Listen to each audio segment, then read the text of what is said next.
The rich scent of roasted coffee filled the small kitchen where Clara Sullivan always began her quiet mornings with a sip of bittersweet intensity.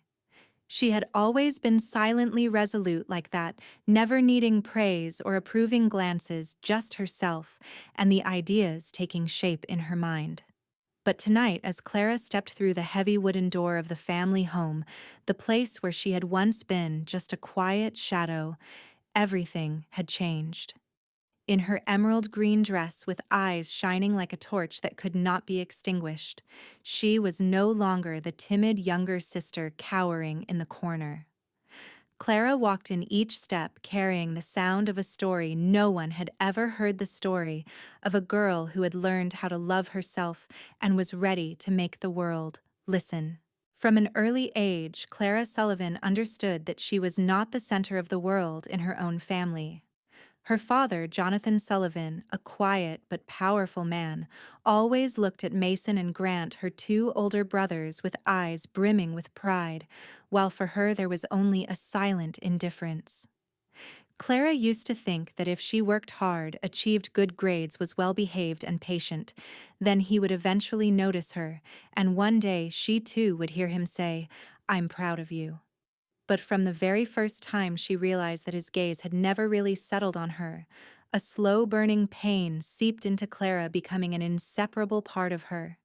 She still remembered the feeling of sitting at the dinner table, seeing her father happily chatting with Mason about the football game he had just won, asking Grant about the presentation he was preparing, and for her, the only question was, "Have you finished your homework?"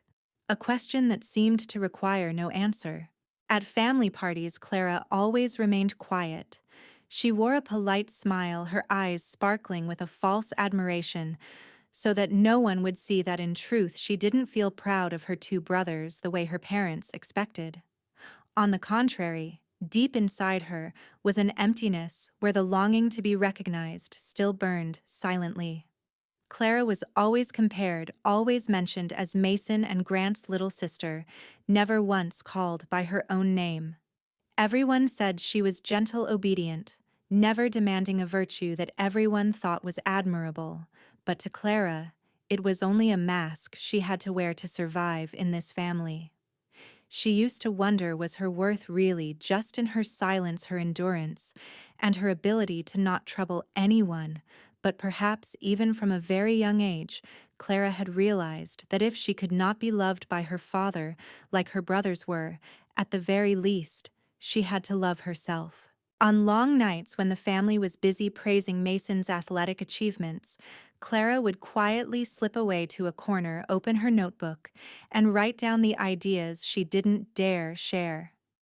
When Grant was taken by their father to meet the city's prominent businessmen, Clara stayed home alone, delving into the latest technologies, quietly nurturing a dream that no one else knew. Each compliment Mason and Grant received, each pat on the shoulder from her father for them, was another time Clara told herself, "I have to succeed, even if no one believes in me." In her father's invisible gaze, Clara learned to be patient, learned not to expect love from someone unwilling to give it. But that didn't mean she stopped dreaming. On the contrary, Clara's dream grew clearer, like a seed silently growing in the earth. She knew that one day she wouldn't have to wait for her father to notice her, because by then her own brilliance would be so dazzling that no one could ignore it. In the darkness of indifference, Clara never stopped lighting her own way, and she understood that even if she wasn't born to be someone else's pride, she could still be the pride of herself. Clara remembered vividly the Father's Day when she was 13 years old, the day the bitter truth was laid bare in the clearest way. It was a sweltering summer evening, and the gentle yellow light in the living room only served to highlight the invisible gap between her and everyone else. She had spent the entire afternoon meticulously cutting, coloring, and writing a short poem by hand on a small card, a glittering card with star stickers that she thought would make her father smile. As the family gathered around the dinner table, Clara quietly handed the card to her father. Her eyes lifted in hope, as if her tender heart was laid bare in that moment. Jonathan Sullivan accepted the card with a brief glance, his lips pressing into a thin line before he let out a curt, Thank you, Clara. Then turned away, his gaze immediately shifting to Mason, who was beaming as he handed his father a ceramic mug hastily bought from a store nearby. In that instant, Clara saw her father's eyes light up, his shoulders expand, and his deep laugh echo through the room, as if that mug was the greatest achievement he had ever received. In that moment, Clara's heart froze. The card she had spent all afternoon crafting, the carefully written lines, and the poem she had poured her soul into all at once, seemed trivial. She still stood there, hands clutching the corner of her dress, eyes fixed on the mug clumsily marked with Hummer 1 Dad that Grant had just shoved into their father's hands, trying to find a reason and explanation. But there was nothing, only the stark truth that no matter how hard she tried, she was never enough. After the meal, when her father pulled Mason aside to talk about his upcoming athletic achievements, Clara quietly picked up the card still glittering with silver dust now forgotten on the shelf. That day, she did not cry. Not a single tear fell. There was only a deep, hollow silence where Clara began to understand that love and recognition were not things meant for everyone. She was still just a shadow, an outsider in the small world of those favored by her father. Yet it was in that moment that a seed was quietly sown in Clara's heart, the seed of a simmering anger, of a determination she did not yet have a name for. She no longer believed that if she was more obedient, achieved more, or was prettier, she could change the order of priorities in her father's heart. She knew that this imbalance was permanent, a truth that could not be denied. And from that day on, Clara no longer tried to be the daughter her father dreamed of. She began to learn how to become the woman she herself dreamed of. Every step Clara took after that, every night she studied in silence, every morning she woke with her own dreams, all began from that quiet Father's Day, where his gaze no longer shone on her. Clara understood she did not need recognition to be brilliant. She only needed her own belief. And that was the first time she truly saw herself in the mirror, no longer the child hungry for someone else's gaze, but a small seedling strong and rising from the very cracks of neglect. Clara no longer waited for a look of praise or a word of approval from her father since that Father's Day night. She quietly buried her naive hopes in a hidden corner of her heart and began an unnamed journey, the journey of a young woman determined not to let neglect define her worth.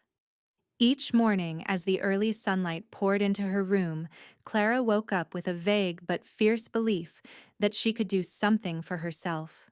Night after night, while Mason and Grant could laugh freely, lost in the parties her parents were always ready to sponsor, Clara sat at her small desk, the dim yellow light casting over her serious face like a silent suit of armor.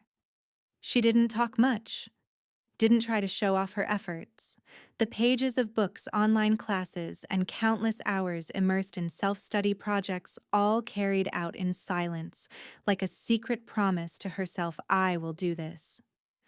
At first, those efforts were just a way to fill the emptiness in her heart, but gradually, step by step, each idea that emerged became a solid source of motivation.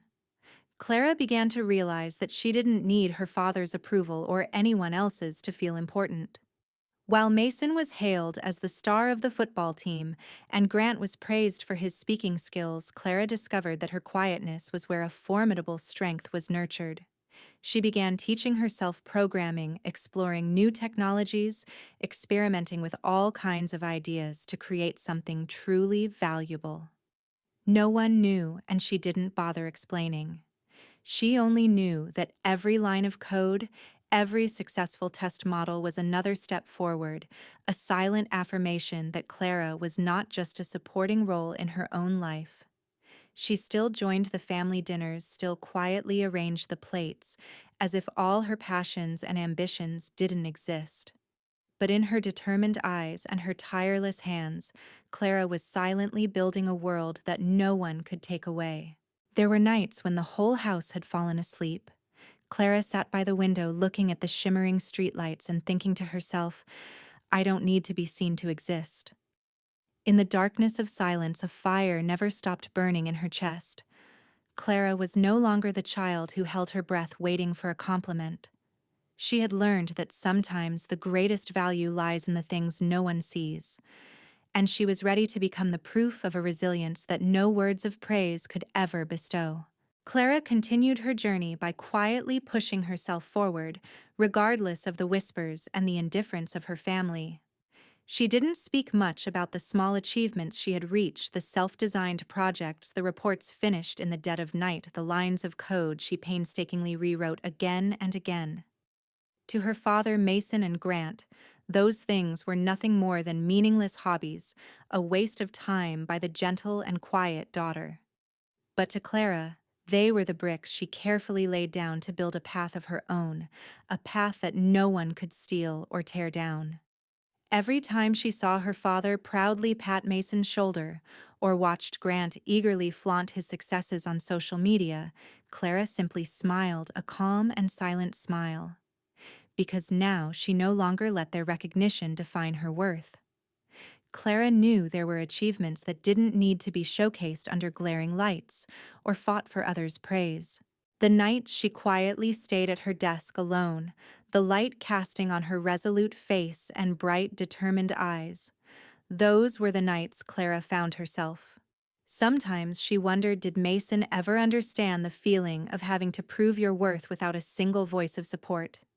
Did Grant ever know what it meant to persevere alone without cheers of encouragement? Clara wasn't sure they could. But she knew it didn't matter because she understood, and that was what mattered. More and more, Clara delved deeper into her own technology projects quietly but steadily. She didn't need the noisy parties or the admiration of outsiders. Instead, each steady step she took, each completed draft, each successful persuasion of a demanding client were the victories she awarded herself. In her small room, where the plain white walls and the rhythmic clicking of the keyboard were the only sounds, Clara created her own universe where she was the center of her own life, no one else. Though she still appeared at family dinners, still nodded politely at Mason and Grant's bragging stories, inside Clara was no longer the shy girl, no longer yearning for a compliment. She had realized sometimes the only person you need to convince is yourself. And when she looked in the mirror, seeing her eyes shining with determination and confidence, Clara knew she was closer than ever to her dream, a dream no longer confined by the shadow of her two brothers, and no longer needing anyone to validate its worth. In silence, she was writing her own story, a story no one else could ever tell. That Father's Day evening, Clara stepped into the family's old house where every wall still seemed to echo the laughter and lively stories of Mason and Grant. The soft yellow light fell on her father's face, Jonathan Sullivan, who sat at the head of the table, his smile radiant as he watched his two sons walk through the door. Clara, in her simple green dress, quietly took a seat at the corner of the table, her eyes still reflecting the calm she had practiced for years.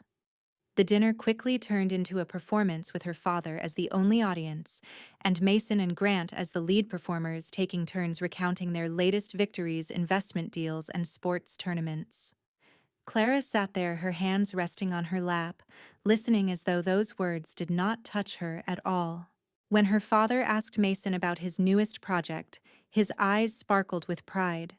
When Grant spoke about an upcoming business trip full of promise, he nodded along as if he were witnessing a brilliant future.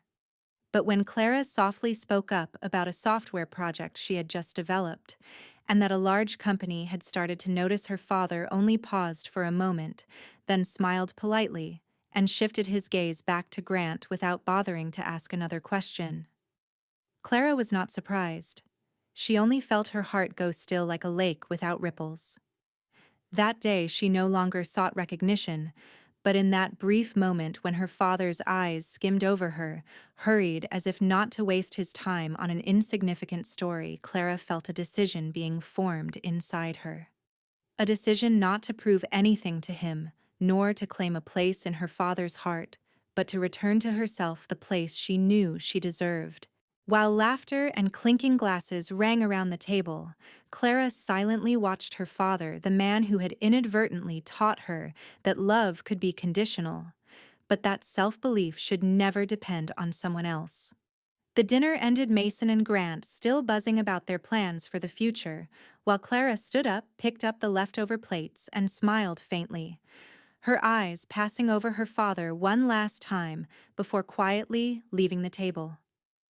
Inside her, there was no more sadness or jealousy, only a smoldering fire, a whispered promise that there would come a day, a very near day, when she would no longer be forgotten.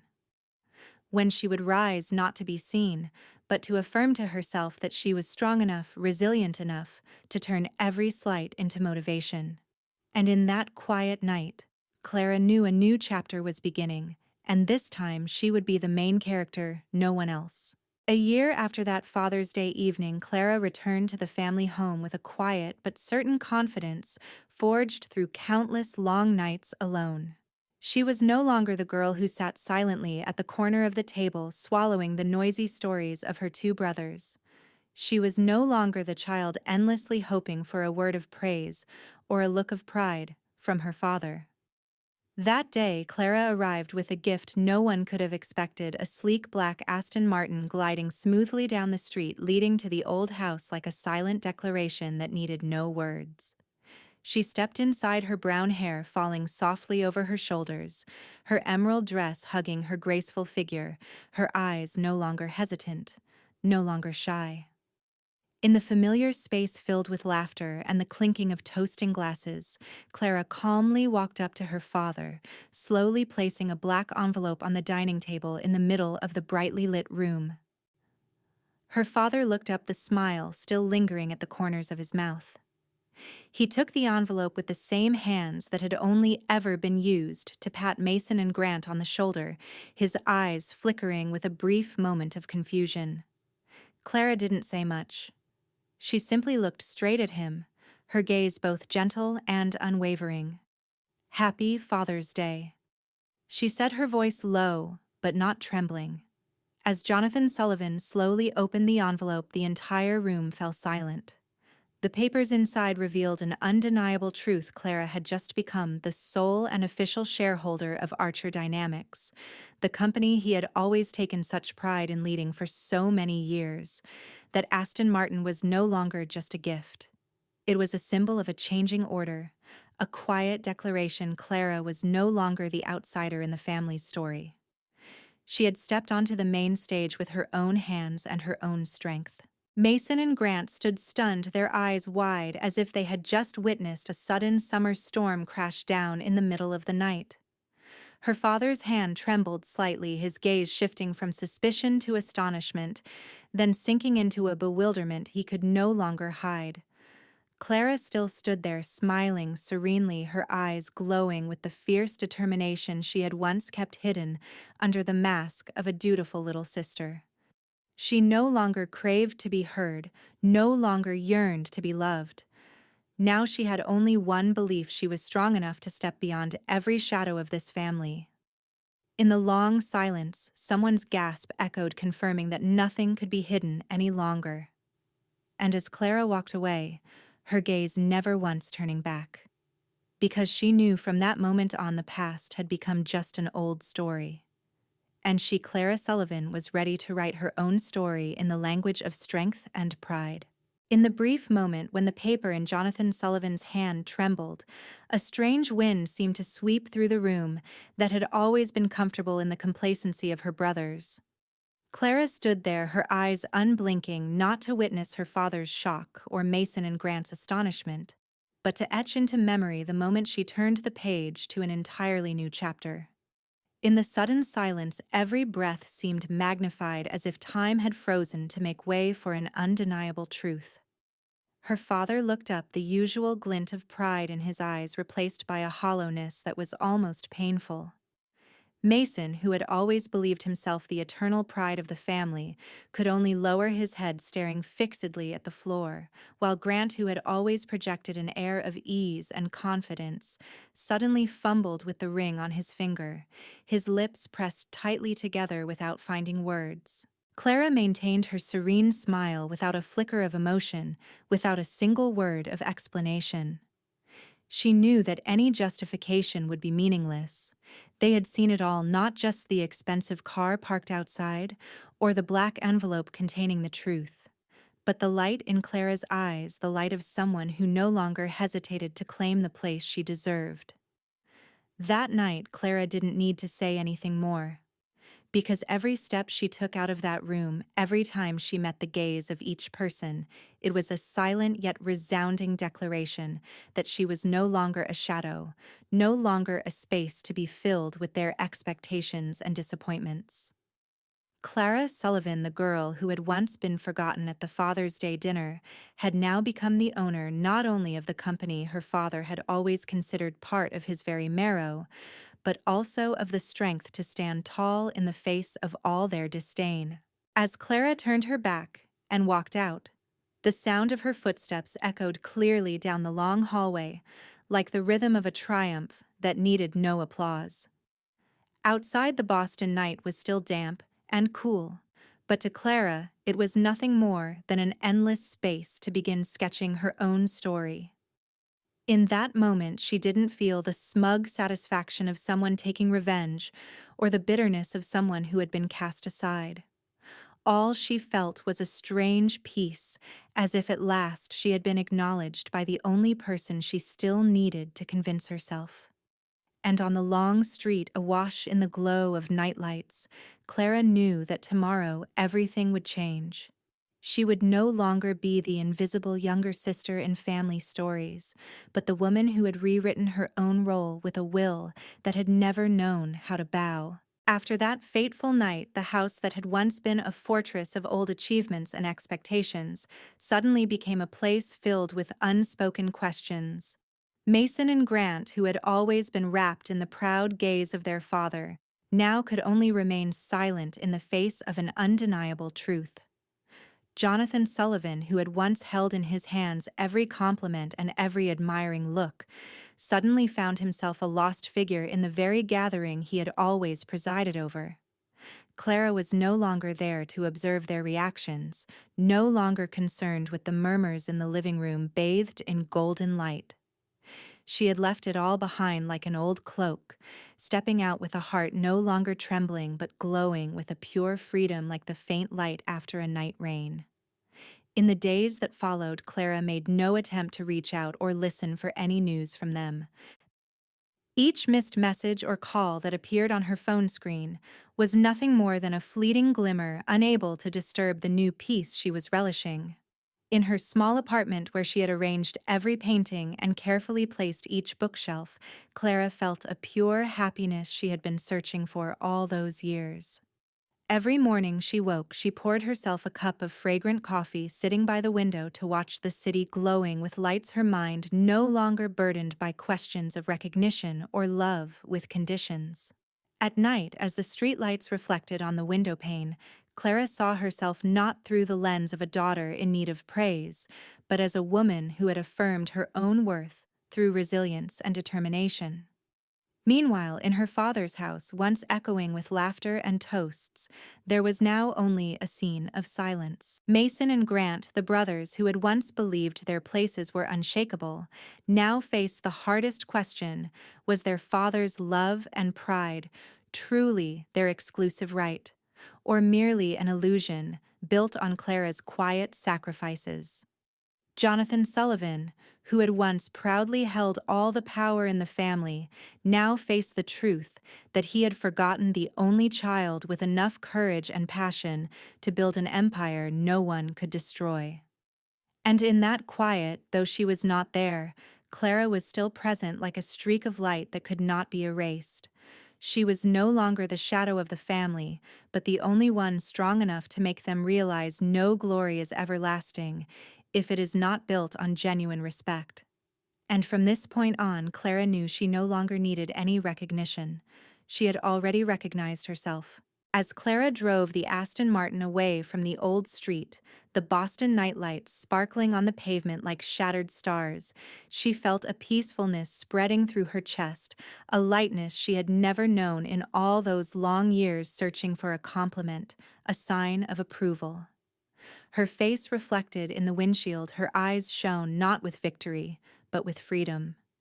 She did not look back at the house fading behind her, the place heavy with memories of favoritism and those dinners where she had only been a silent shadow. Because now all that remained was a closed chapter, and before her stretched countless new roads waiting to be explored. In the rush of night air, Clara knew everything had changed, not just within her family's house, but in how she saw herself. Now she needed no magic from her father's gaze or acknowledgement from her two brothers. Every old scar, every hurtful word had become a part of the past, no longer strong enough to weigh down her shoulders. In Clara's heart, only the quiet pride of someone who had crossed invisible barriers remained, someone who had turned being overlooked into a springboard to rise up and claim her own worth. She was no longer the quiet girl, no longer someone trailing behind the successes of others. Now she was herself a woman who had rewritten her life's story in strong, confident lines. And when Clara stopped the car by the roadside, the city lights reflecting on the gleaming black paint, she let out a long breath and smiled faintly. She knew the road ahead would not be easy, but it would be hers. No one could take it away. Clara Sullivan, once forgotten in her own family, had now become the sole narrator of her own life. And in every heartbeat of that night, she promised herself never to let anyone dim that light again. Because she knew once you're strong enough to walk alone, no limit can restrain a soul that knows how to love and trust itself. In the final moment when Clara Sullivan left behind those familiar walls, she had left not only the past, but also the invisible limits that had once kept her captive in silence. On the long road ahead, the city lights stretched out like a promise that everything would shine, not because someone praised her, but because she was strong enough to create her own light. If you believe that the greatest power is the resilience that refuses to bow, please like and subscribe to our channel so you don't miss the inspiring stories of each journey to reclaim value and freedom. Because sometimes a story told with pure sincerity becomes the guiding light for hearts that thought they had grown cold. Let us help you write the next chapter where every dream deserves to be reached.